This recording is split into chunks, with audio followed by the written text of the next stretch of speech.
Buklatin ang mga pahina. Pakinggan ang boses ng lipunan.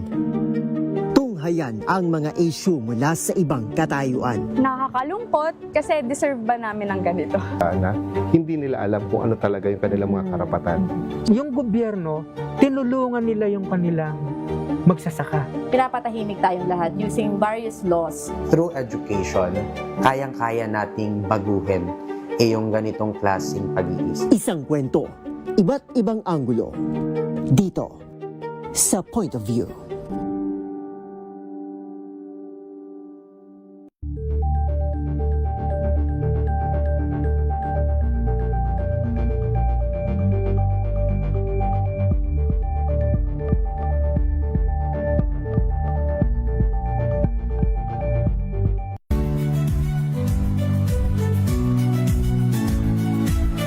Magandang araw mga kaibigan.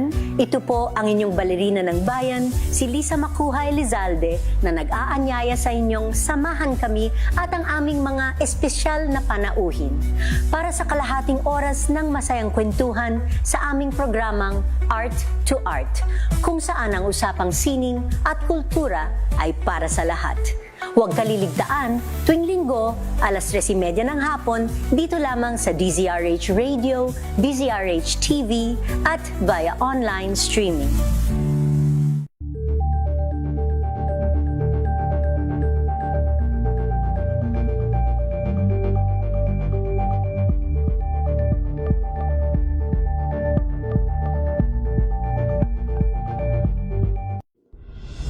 Tuloy-tuloy ang pagtulong, tuloy-tuloy ang pagseserbisyo at tuloy-tuloy ang balitaan kasama si May Binauhan sa Operation Tulong mula Lunes hanggang Biyernes.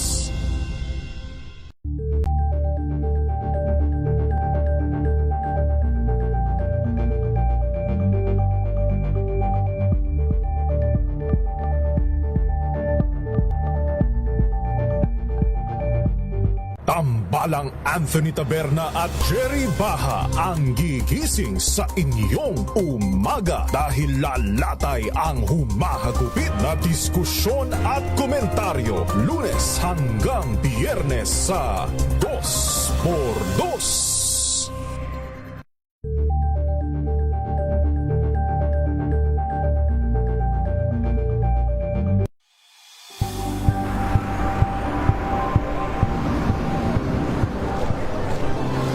Mga eksperto dito lang sa Expert Opinion. Ito ang The Better News. TNVS. Trending and isang kwento, iba't ibang anggulo.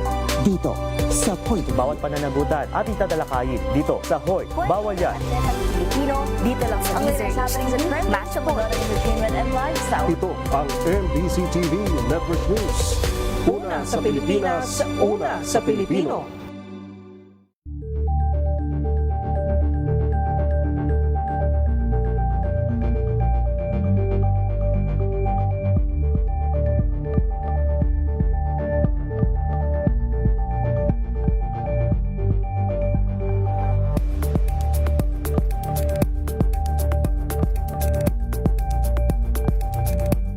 Maagang balitaan, maagang usapan sa mga issue at balita kasama si Kuya Angelo Palmones sa Magandang Umaga Pilipinas mula Lunes hanggang Biyernes.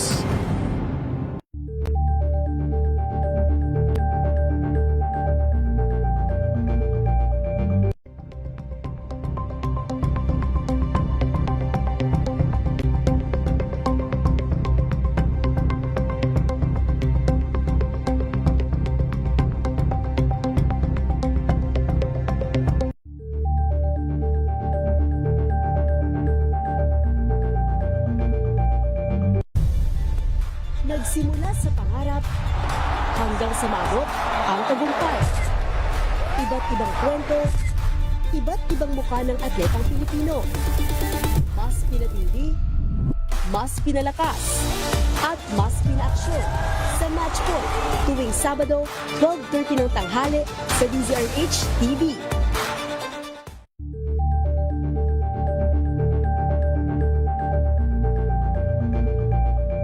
Alamin ang mga maiinit na isyung pambayan, mga balitang kailangan mong malaman, usapin sa pamahalaan, politika, ekonomiya at kabuhayan. Ito ang mga dapat mong malaman, pakialaman at pag-uusapan dahil kayo ang tinig ng mamamayan dito sa Damdaming Bayan.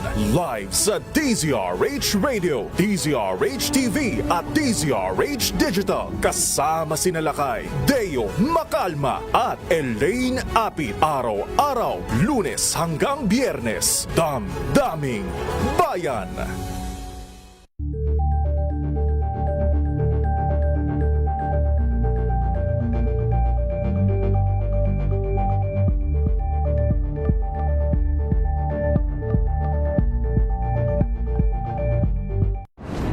Kung good vibes ang hanap mo, dito ka na sa sigurado! Mula sa mga istoryang nagbibigay ng inspirasyon hanggang sa mga kwentong may dalang solusyon. Mga balitang pampagaan, pakiramdam at pampaganda ng araw. Hindi lang basta good news, kundi the better news. Mula Lunes hanggang Biyernes, 1:00 ng tanghali sa DZRH TV. Number 1 na naman ang inyong DZRH sa latest survey ng Kantar Media na inilabas nitong January 2026. Hindi lang sa Metro Manila, kundi pati rin sa Mega Manila.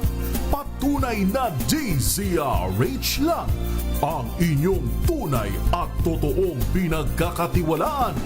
Taos-puso po kaming nagpapasalamat sa inyong patuloy na pagtitiwala dahil ang DZRH, una sa Pilipinas, una sa Pilipino. Saan ka man sa mundo, tayo Pilipino. Ito ay bunsod ng naitalang 17 individual na ang kanilang naaresto. Metro Manila Development Authority o MMDA ang No Contact Apprehension Policy o NCAP sa Metro Manila. Sa ang ilang mga dokumento ay peke. Hindi rin legal ang employment na ipinangako sa kanila. Sa mata ng batas, mananagot ang sangkot at may sala. Dahil sa bawat paglabag, may karampatang parusa. Alamin ang mga pananagutan sa likod ng mga bawal. Dito sa Hoy! Bawal Yan! Tuwing Sabado, 11:30 ng umaga. Dito lang sa DZRH TV.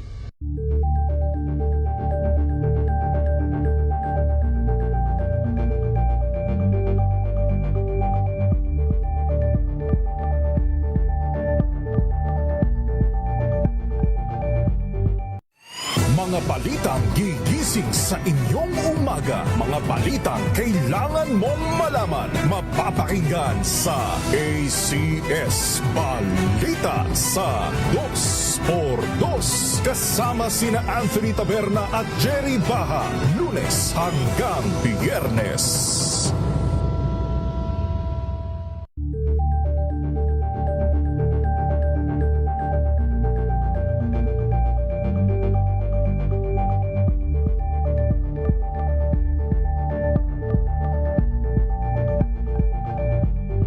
Curious ka ba sa maraming bagay? Kami na ang bahala dyan. Aalamin, tutuklasin at bibigyang linaw namin ang mga katanungang bumabagabag sa inyong isipan. Sa programa kung saan ang bawat sagot ay galing lamang sa mga eksperto. Ang Expert's Opinion, tuwing Linggo 3:00 ng hapon, dito lang sa DZRH TV.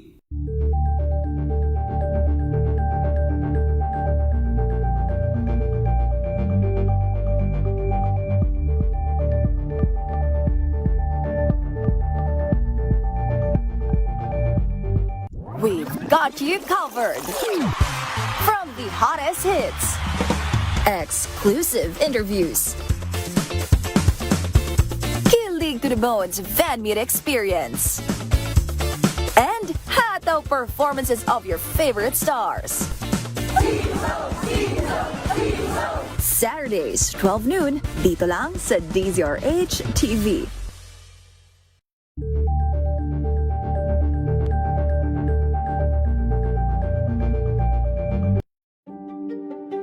Buklatin ang mga pahina. Pakinggan ang boses ng lipunan. Tunghayan ang mga issue mula sa ibang katayuan. Nakakalungkot kasi deserve ba namin ng ganito? Na hindi nila alam kung ano talaga yung kanilang mga karapatan. Yung gobyerno, tinulungan nila yung kanilang magsasaka. Pinapatahimik tayong lahat using various laws. Through education, kayang-kaya nating baguhin yung ganitong klaseng pag-iisip. Isang kwento, iba't ibang anggulo. Dito, sa Point of View.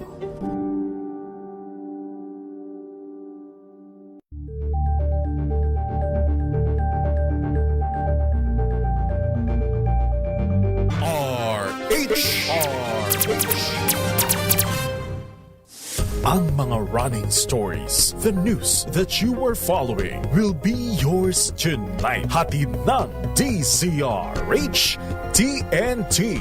Tomorrow's News Tonight. Mga balitang binabantayan, mga balitang ayaw tigilan ng intriga, mga balitang patuloy ang pagbabago. Malalaman na tonight with Ray Sibayan, Kisses Habson, TNT. Tomorrow's News Tonight. TNT. Tomorrow's News Tonight.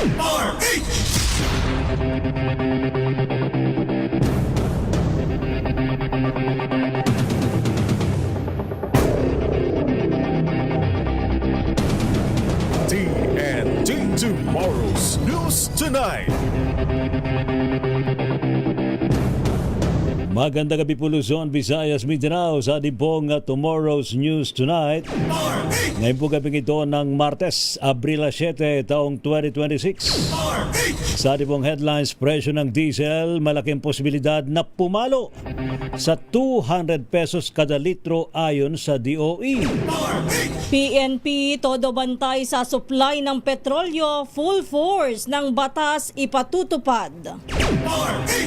Subsidiya sa mga truck driver sa labas ng National Capital Region, aarangkada na bukas.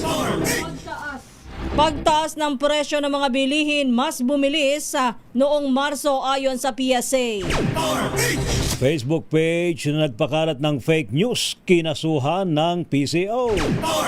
Charlie Atong ang naispatan sa Vietnam. Red notice kay Zaldico inaabangan ayon sa DILG. Ceasefire proposal ni US President Donald Trump, tinanggihan ng bansang Iran. Sa TNT Global News, intelligence head ng Iran Revolutionary Guards patay sa airstrike. Sa sports, Subic International Triathlon, aarangkada na sa buwan ng Mayo. At sa TNT Showbiz, Bini pasok sa listahan ng Coachella. Ben and Ben may nilulutong concert naman sa Oktubre. Anyo po mga lingkod sa pagbabalita, sina Ray Sibayan at Kisses Habson. Para sa DZRH, una sa Pilipinas. Una sa Pilipino. TNT. Tomorrow's News Tonight. Hindi raw po inalis ng Department of Energy ang posibilidad na pumalo pa sa 200 pesos ang bawat litro po ng diesel sa gitna ng global oil crisis ngayon. Ayon po kay Energy Secretary Sharon Garin, wala raw kontrol sa galaw ng presyohan ng DOE, mga oil company at maging ang Pangulo. Ipinaliwanag po ng kalihim na nakadepende pa rin ito sa aksyon ng mga bansang sangkot sa digmaan sa Middle East. Aminado naman si Garin na kahit pa matapos ang gyera, hindi raw magiging mabilis ang pagbaba ng presyo na naman sa permanenteng pinsala nito sa energy infrastructure sa rehiyon. It's not within the control of our president nor of DOE or our oil companies. The prices are determined by the behavior of the international community. So if you ask me, is it going to reach 200? I really do hope it won't. No? And I don't think it ever happened. That's a but it's a possibility also. Samantala, mas hinigpitan pa ng Philippine National Police ang pagbabantay laban sa pagsasamantala sa supply ng petrolyo. Ayon kay PNP Chief General Jose Melencio Nartates Jr., nakatutok ang PNP sa lahat ng mga illegal na aktibidad na may kinalaman sa supply o bentahan ng petrolyo. Tinukoy ng PNP Chief ang fuel pilferage at illegal fuel storage at distribution na anya ay magdudulot ng panganib sa komunidad bukod pa ito sa mga pagsasamantala. Idiniin ni Nartates na isa itong babala o matinding mensahe sa sino man na handang ipatupad ng PNP ang full force ng batas. Ito po'y kasunod ng natuklasang pag-iimbak ng 10,000 litro ng diesel sa isang compound sa Quezon City na inireklamo ng kanyang mga kapitbahay. TNT Tomorrow's News Tonight. Sapat pa raw po hanggang buwan ng Mayo pang 50 araw ang supply ng langis sa bansa sa gitna ng global oil crisis. Sa isang press briefing, sinabi ni Energy Secretary Sharon Garin na nangahulugan din itong may 50 araw pa raw ang Pilipinas. Para mapunahan muli ang ating kinukonsumo, magtatagal pa niya ng higit sa 57 araw ang supply sa gasolina, 47 araw sa supply naman ng diesel, 106 na araw sa kerosene, 66 na araw sa jet fuel, at 33 araw sa LPG. Inagpan ni Secretary Garin, karaniwan daw na 7 hanggang 10 araw ang pag-order ng fuel at 1 linggo naman bago ito ma-deliver. Wala naman anyang report ng disruption sa supply chain ng bansa sa kasalukuyan. Sa pulong sa mga distributor, sinabi ni Garin na bahagyang naging normal ang sistema sa supply, lalo na independent gas stations sa malalayong lugar. So far wala pa pong disruptions na report. Meron mga pakonti-konti pero hindi ganun na it disrupts the whole supply chain of the country. So 50 days is more than enough for us to find replenishment, and all the oil companies are being monitored by DOE. They have weekly reports, and we report to the embassies also if there are problems. So eto po, we are in a good stage as far.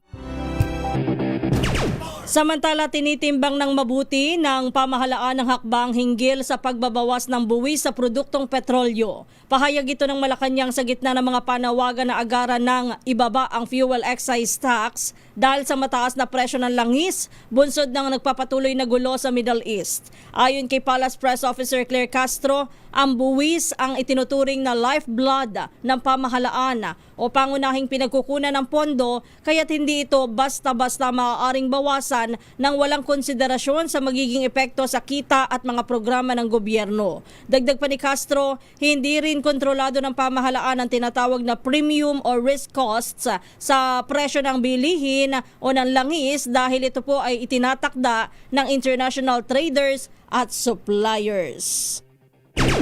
TNT Tomorrow's News Tonight. Samantala, ginastigo naman ni Senate Deputy Majority Leader J.V. Ejercito ang mga hensyang sugar-coated ang mga report na ipinapasa kay Pangulong Ferdinand Marcos Jr. sa gitna po ng krisis ngayon sa langis. Ayon po kay Senador J.V., kailangan malaman ng Pangulo ang buong katotohanan dahil naman sa bawat maling impormasyon, maling desisyon naman daw po ang kapalit. Anya may domino effect ito sa presyo ng transportasyon, presyo ng mga pagkain at iba pang pangunahing bilihin. Hinimok po ng Senador ang mga kalihim ng ahensya na ipasa naman ang totoong report dahil sa unang hakbang niya sa solusyon ay ang pag-amin na may problema kinakaharap ang ating bansa. Binatikos naman ng Gabriela Women's Party List ang pagdepensa ni Senator Panfilo Ping Lacson na mawawala ng 200 billion pesos na kita sa buwis ang gobyerno kapag sinuspindi na ang excise tax sa mga produktong petrolyo. Ayon kay Representative Sara Elago, ang patong-patong na buwis ang nagpapalala sa inflation dahilan sa pagtaas ng presyo ng mga bilihin na binabalikat ngayon ng mga ordinaryong mamamayan. Binigyan din ni Elago na bilyong-bilyong piso rin ang nawawala kada taon dahil sa tax leakages sa pati na rin sa smuggling at maging sa mahinang koleksyon.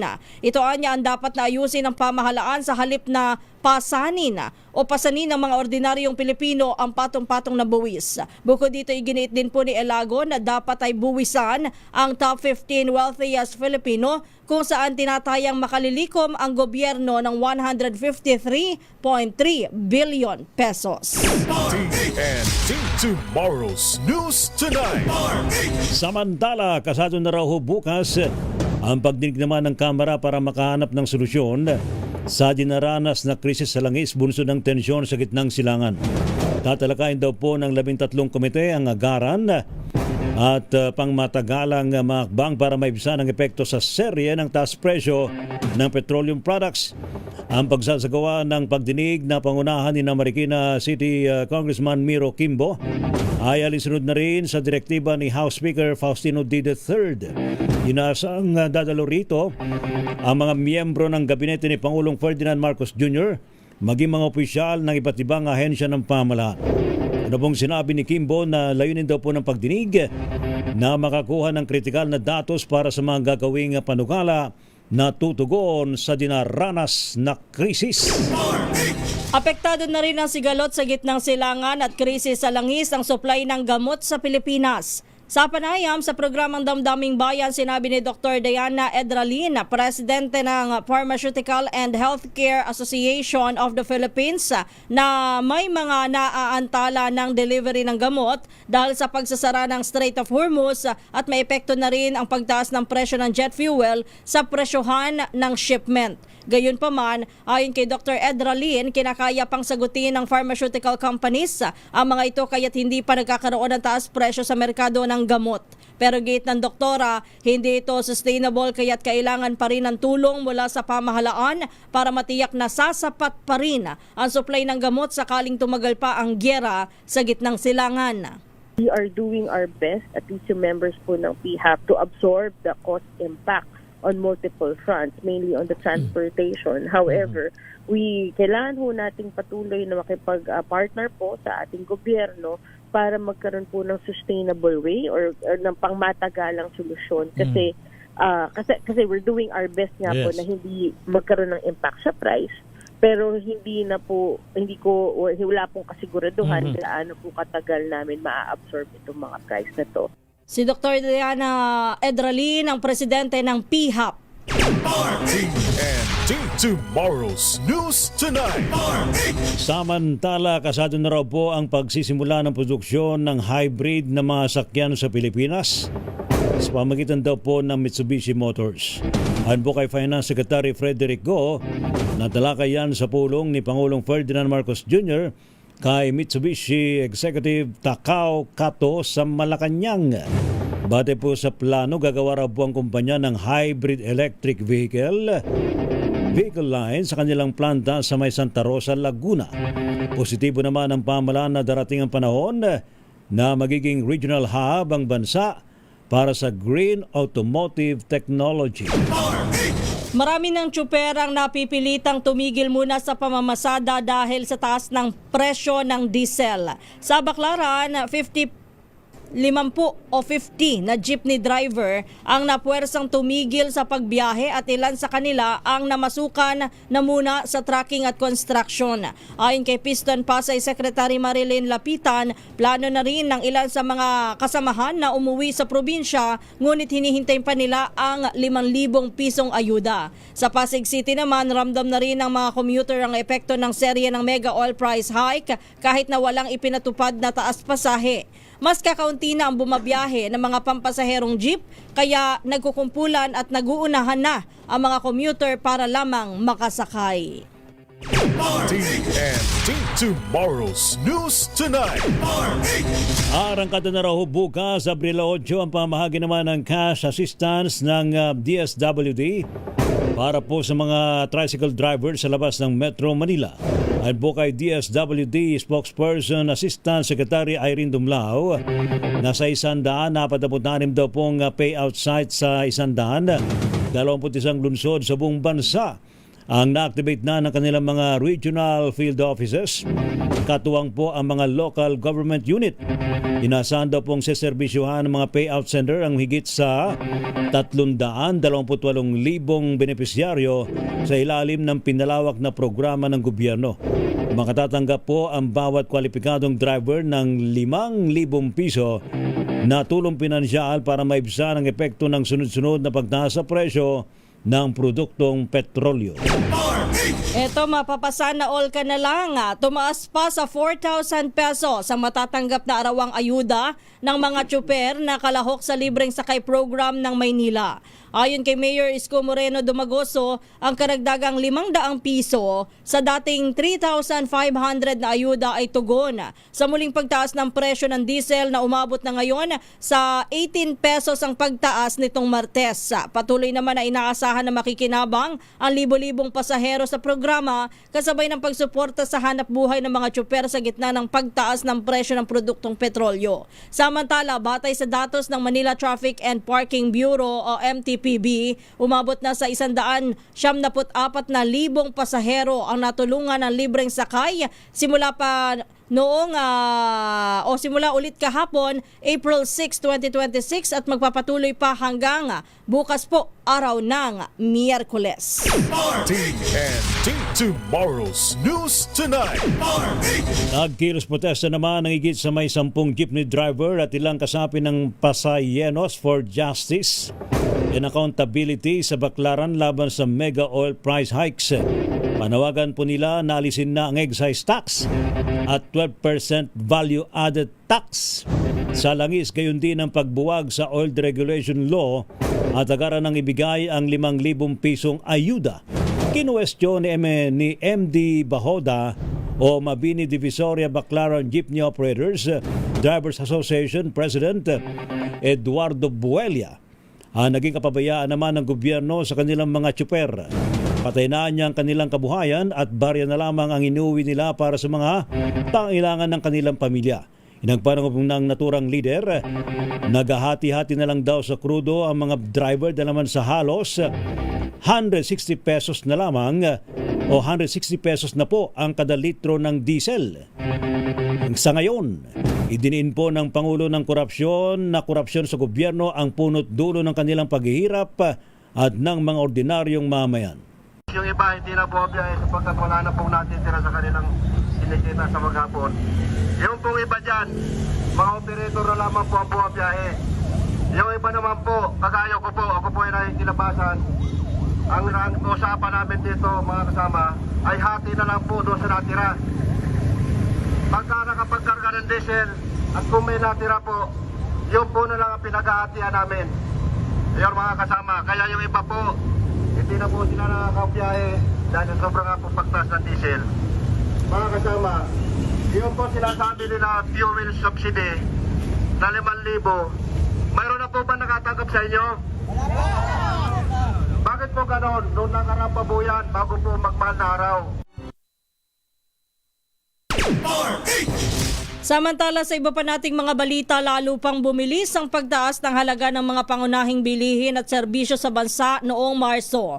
Ayon sa Philippine Statistics Authority o PSA, naitala sa 4.1% ang inflation rate noong nakalipas na buwan mula sa 2.3% noong Pebrero at 2% noong Enero. Batay sa naunang pagtaya ng economic managers, nasa 2 hanggang 4% lang ang inflation noong Marso habang 3.1% hanggang 3.9% ang naging forecast ng Bangko Sentral ng Pilipinas. Sinabi ni PSA Undersecretary at National Statistician Claire Dennis Mapa na ang March inflation ay pinakamabilis mula noong 2024 nang maitala ang rate ng 4.4%. Ang panibagong pagsipa ng inflation ay naitala sa harap ng pandaigdigang krisis sa langis. TNT Tomorrow's News Tonight. Standby pa rin po sa iba pang mga balita sa Tomorrow's News Tonight ngayon pong gabing ito ng Martes. Yung pong nagpapakalat daw po ng fake news. Sa kanilang FB page ay kinasuhan po ng Presidential Communications Office. Charlie Ato nga ang naispatan sa Vietnam, samantalang yung red notice naman laban kay Zaldico inaabangan ayon sa DILG. Yung pong hirit naman o panukalan ni US President Donald Trump na magkaroon na ng ceasefire sa pagitan ng US, Israel at ng Iran, tinanggihan ng Iran. Sa ating pong TNT Global News Intelligence Head ng Iran Revolutionary Guards, patay sa airstrike. Sa TNT Sports, Subic International Triathlon, aarangkada na raw po sa buwan ng Mayo. At sa showbiz, Bini pasok sa listahan ng Coachella. Ben & Ben may nilulutong concert sa buwan ng Oktubre. Pilipinas ang oras, alas 9:37.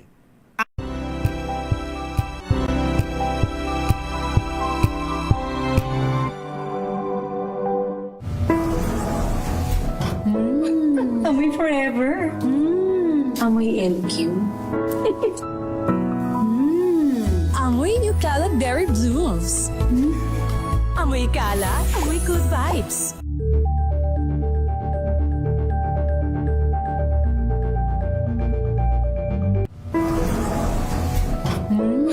Amoy forever. Amoy LQ. Amoy New Caleb Berry Blooms. Amoy kala, amoy good vibes.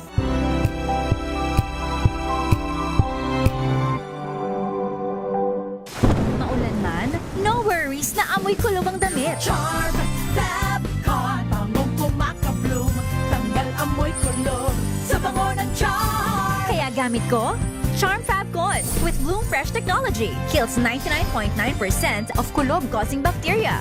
May aroma burst pa of thousands of flowers and berries. Ang sampay sa loob, no amoy kulob. Bangong kumaka-bloom sa Charm. Charm Fab Con. ACS.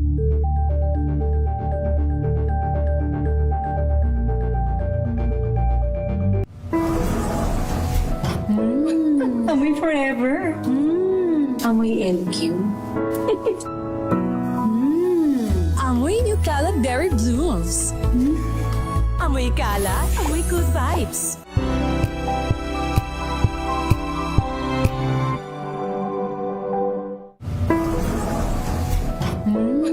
Amoy forever. Amoy LQ. Amoy New Caleb Berry Blooms. Amoy kala, amoy good vibes.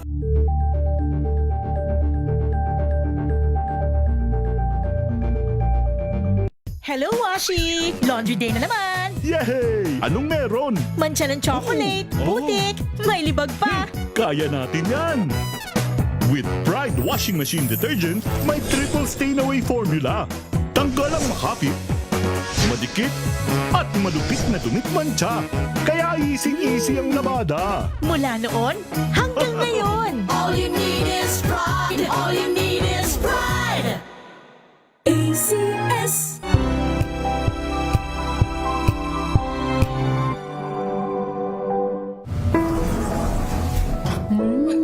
Amoy forever. Amoy LQ. Amoy New Caleb Berry Blooms. Amoy kala, amoy good vibes.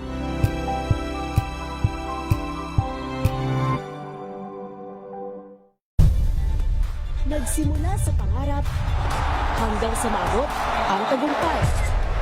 Iba't ibang kwento, iba't ibang mukha ng atletang Pilipino. Mas pinatindi, mas pinalakas, at mas pinaaksyon sa Match Point tuwing Sabado, 12:30 ng tanghali sa DZRH TV.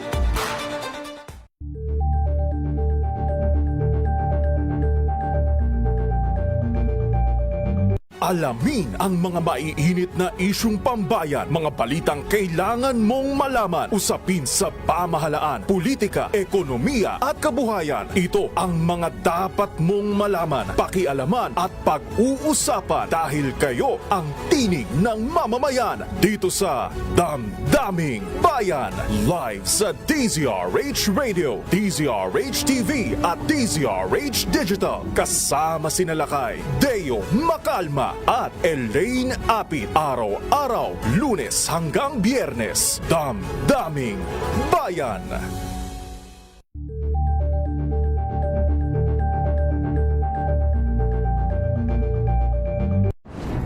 Kung good vibes ang hanap mo, dito ka na sa sigurado.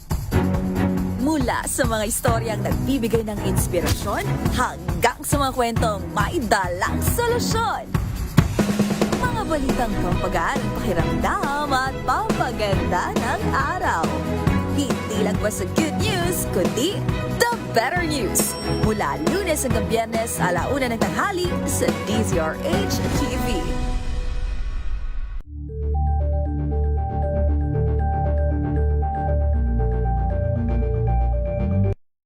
Ng naitalang 17 individual na ang kanilang naaresto. Metro Manila Development Authority o MMDA ang No Contact Apprehension Policy o NCAP sa Metro Manila. Sa ang ilang mga dokumento ay peke. Hindi rin legal ang employment na ipinangako sa kanila. Sa mata ng batas, mananagot ang sangkot at may sala. Dahil sa bawat paglabag, may karampatang parusa. Alamin ang mga pananagutan sa likod ng mga bawal. Dito sa Hoy! Bawal yan, tuwing Sabado, 11:30 ng umaga. Dito lang sa DZRH TV.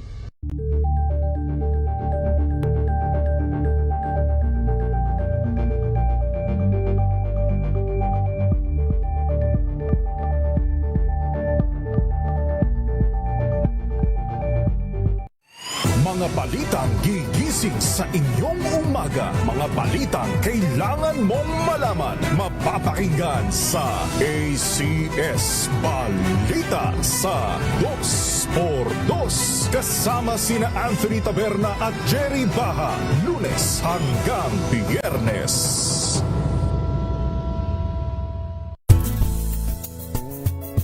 Number 1 na naman ang inyong DZRH sa latest survey ng Kantar Media na inilabas nitong January 2026.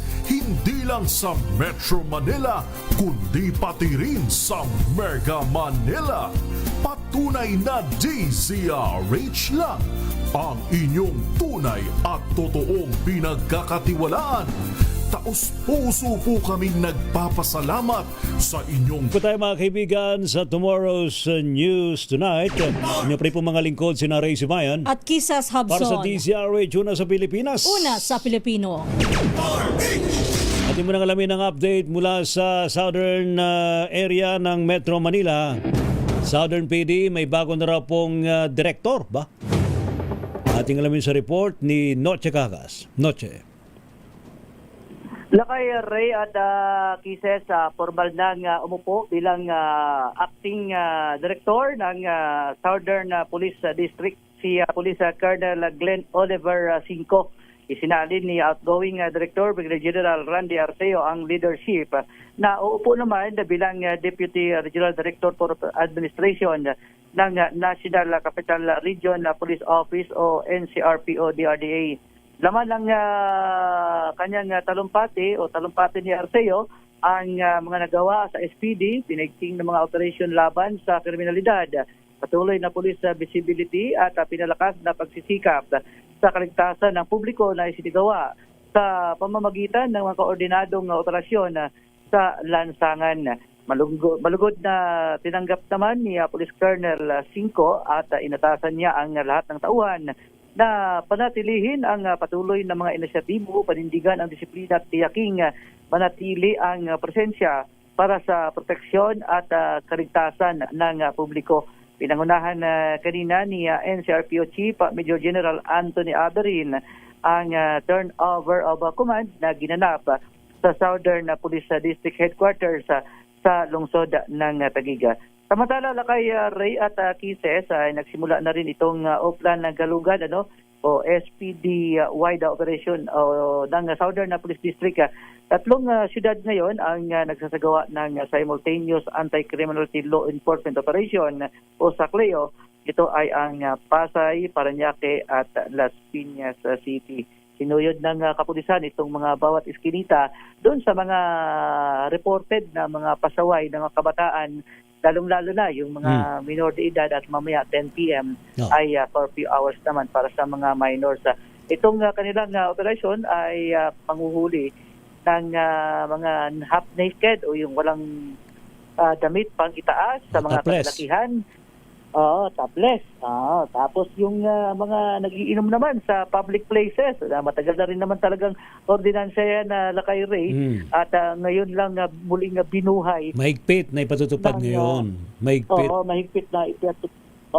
Ito yung paghihigpit na o pinahigpit na pagpapatupad ng mga ordinansa ng bawat syudad, yung pag-iinom ng alak sa pampublikong lugar, pag-iihi rin, kasama na rin yan, Lakay Ray, sa mga public places, at yung pakalat yung ng mga nagbibideo, meron ba naririnig? Wala na tahimik. Wala na ba? Maski nga yung mga naglalatag ng tent, Lakay Ray, kunting birthday lang kumbaga sa nag-birthday lang yung aso Pwede naman mag-birthday sa loob lang ng bahay, na kaya sila lang nakakarinig. Hindi naman kailangan iparinig sa buong barangay. Mostly naman na kasi Lakay Ray, kapag alala na yung maliit lang yung bahay mo, ay meron talaga kung may space naman sa kalsada. Kaya yung mga dumadaan, yun ang nakakasagabal din na Lakay Ray. Dito sa Las Piñas, sa Lakay Ray, ay meron din dito mga pasaway, lalong-lalo na yung mga kabataan na nag-iinuman sa kalsada palagi. Pero this time ay bagamat katatapos lang din ng inuman. Kaya siguro aware na rin sila, Lakay Ray, na may mga umiikot ng kapulisan at namamataan na rin yung pulis presensya ng mga pulis sa mga lansangan, itong kaunay ng DILG order, Lakay Ray.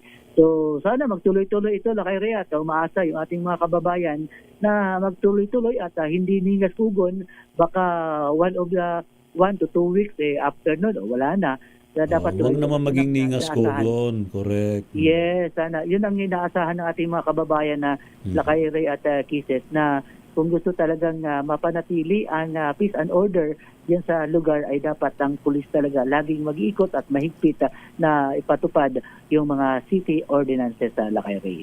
So yan ang sitwasyon ngayon dito sa ating pag-iikot sa Southern Police District. RH727 na nagsika ka sa DCRH, una sa Pilipinas, una sa Pilipino. Thank you, Noche. Samantala, kinasuhan ng Presidential Communications Office ang isang social media page na nagpapakalat ng peking impormasyon tungkol sa kinakaharap na energy crisis ng bansa. Mismong si PCO Secretary Dave Gomez ang nanguna sa paghaharap ng reklamo sa Department of Justice laban sa mga personalidad na nasa likod ng Malasakit News Pilipinas. Tinukoy ng kalihim ang 3 posts ng naturang FB page na ang intensyon ay magpakalat ng pekeng balita upang lumikha ng panik sa publiko. Ito po ay di umano'y energy lockdown, fuel shortage at emergency lockdown. Bukod sa paglabag sa Article 154 ng Revised Penal Code na may karampatang parusa na 6 na taong pagkakabilanggo, ang mga nasa likod ng Malasakit News Pilipinas ay nahaharap din sa paglabag sa Cybercrime Prevention Act. TNT Tomorrow's News Tonight. Inimbestiga naman ng NBI ang kumakalat na fake news na may malubhang karamdaman si Pangulong BBM. Ayon po kay NBI Director Attorney Melvin Matibag, seryoso sila sa bagay na ito at sinigurong hahabulin ng asunto ang mga responsable. May mga kinasuhan na niyang bureau sa pagpapakalat ng mali impormasyon sa kalusugan ni Pangulong Ferdinand Marcos Jr. Nainiwala naman si Matibag na isa lamang itong political game ng mga may hindi magandang hangarin sa posisyon ng Pangulo. Ang panawagan namin sa public, yung wala namang pupuntahan yun sa mga fake news na nilalabas natin. And kami, we're serious on that. Hinahabol po namin yung mga nagkakalat ng mga maling balita. Kung maalala ninyo, meron na po tayong mga kinasuhan dyan sa pagkakalat ng maling balita tungkol po sa kalusugan ng ating pong Pangulo. We are conducting the investigation already, and if necessary, yung mga charges should be filed also. Wala namang ibang magiging natin dyan, magiging conclusion, kundi that is all part of the political game ng mga nagdanais na hindi maganda sa posisyon ng ating Pangulo. Samantala, kinumpirma ni DILG Secretary John Vic Remulla na namataan sa Vietnam ang negosyanteng si Charlie Atong Ang noong nakaraang buwan. Ayon sa kalihim, posibleng dumaan sa backdoor via Mindanao ang gaming tycoon upang makatakas sa batas. Magugunitang ipinaaresto ng korte si Ang dahil sa umano'y pagiging utak ng pagdukot at pagpatay sa nasa 100 sabongero at empleyado nito mula 2021. Na-monitor ba natin, sir, ano yung mga huling niyang activities sa Vietnam? Wala pa. It's just a raw intelligence information.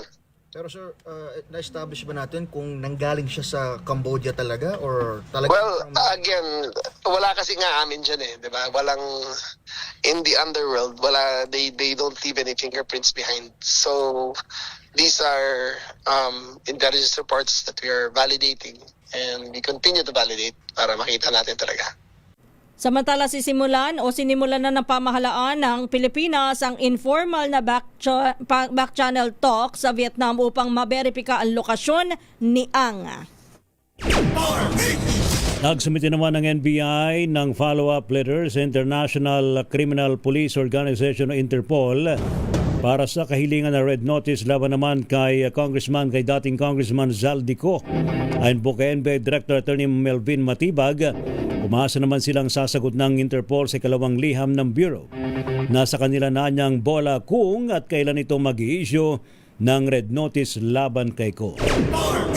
Samantala, malapit na lumabas ang red notice ng Interpol laban kay dating Congressman Zaldico. Ayon po kay Interior Secretary John Vic Remulla na kumpleto na nilang requirements at matagal na silang nakapag-apply noon pang Nobyembre. Sa ngayon ay inaasikaso na umano ito ng bagong liderato ng Philippine Center for Transnational Crime upang mai-release sa susunod na linggo. Una nang naglabas ng blue notice ang Interpol laban sa dating mambabatas makaraang kasuhan kaugnay ng maanumalyang flood control project sa Oriental, Mindoro.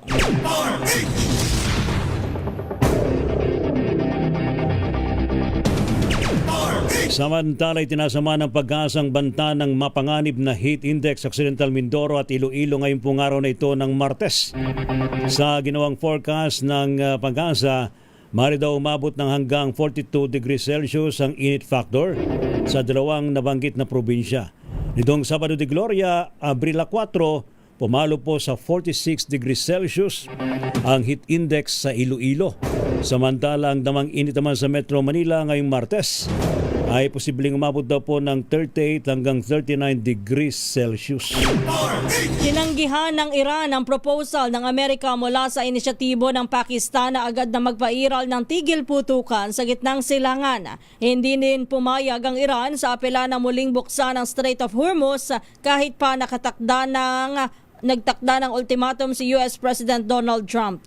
Ayon kay sa Iran News Agency, sa halip daw po na ceasefire, nais ng Iran na matapos na ang conflict sa rehiyon, magtakda ng protocol para sa ligtas na pagdaan sa Strait of Hormuz at pagbawi ng economic sanctions. Nauna nang nagbanta si Trump na pupulbusin ang Iran sa loob ng isang gabi kapag nabigong tugunin ang kanyang ultimatum. Samantala, iniulat naman ng Israeli military ang panibagong airstrikes sa Tehran at iba pang lugar sa Iran. Gamit ng Israel ang kanilang air defense system para ma-intercept ang missile na galing sa karibal na puwersa.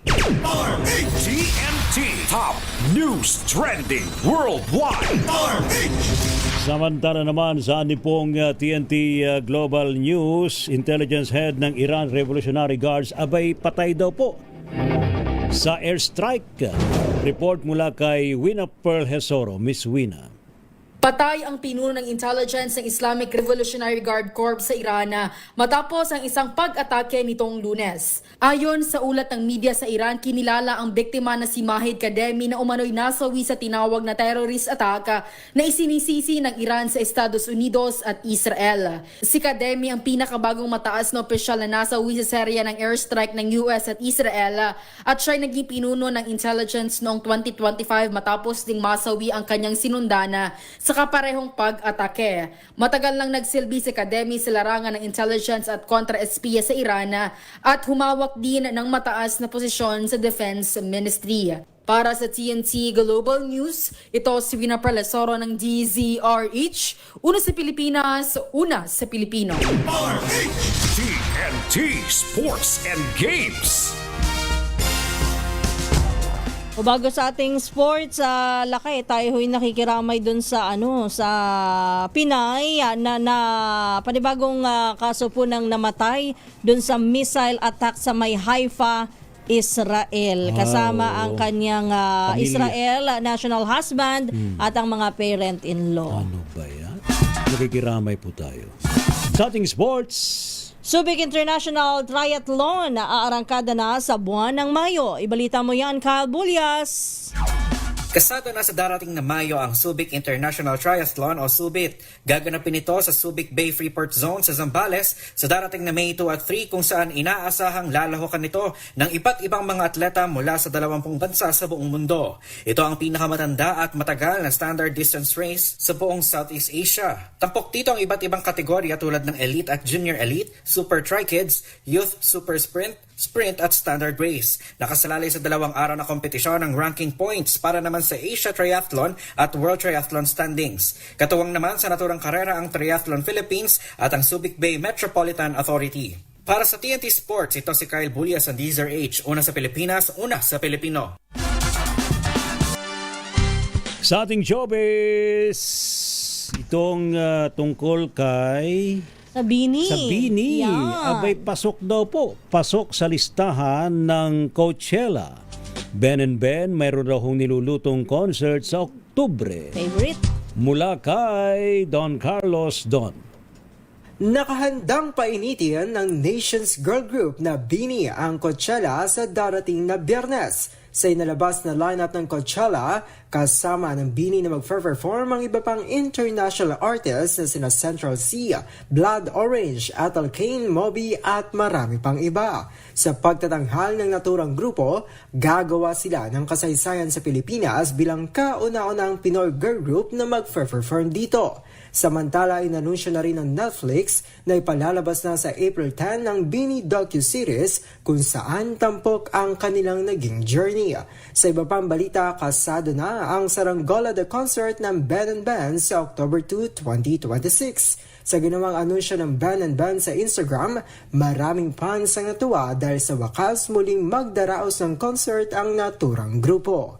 At yan ang trending na balita para sa TNT Showbiz. Ito si Don Carlos ng DZRH, una sa Pilipinas, una sa Pilipino.